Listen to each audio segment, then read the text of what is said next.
It is unacceptable that they use their power to keep us voiceless.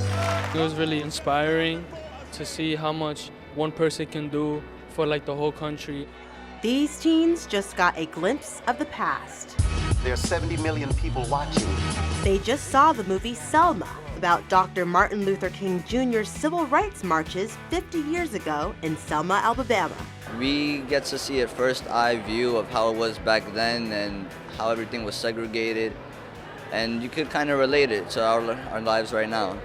The film follows King as he fought for voting rights for minorities. Mr. President, in the South, there have been thousands of racially motivated murders.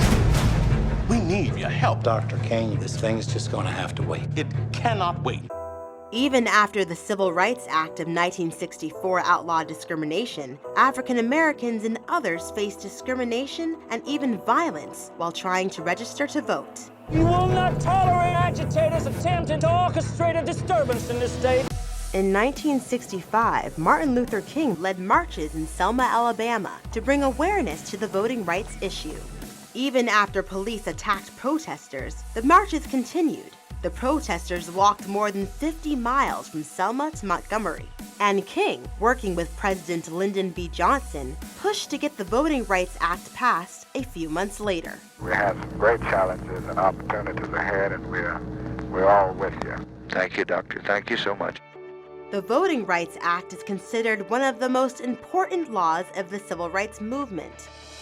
But in recent years, civil rights activists say voting protection for minorities has been weakened by a Supreme Court ruling and state voter identification laws. Selma is a moment in history that is still relevant today. These are historic events, and people took a lot of personal risks to create an environment that we could benefit from today. We wouldn't be here without the things that they've done. Charles Phillips and other African American business leaders teamed up with Paramount Pictures to pay for tickets to Selma so students here in New York City could see it for free. What inspired you to help New York City students see this film for free? It may be big in my mind, but someone who's 13 years old may have never heard of it, and not every school teaches it anymore. Originally, enough money was raised to cover 27,000 students. But within 2 days, New York City was completely sold out. Believe it or not, 75,000 students signed up to see the film.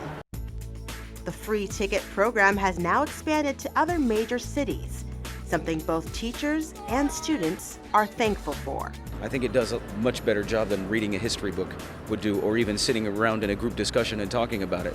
They're giving us the opportunity to actually understand what went on during that time. Arielle Hixson, Channel 1 News.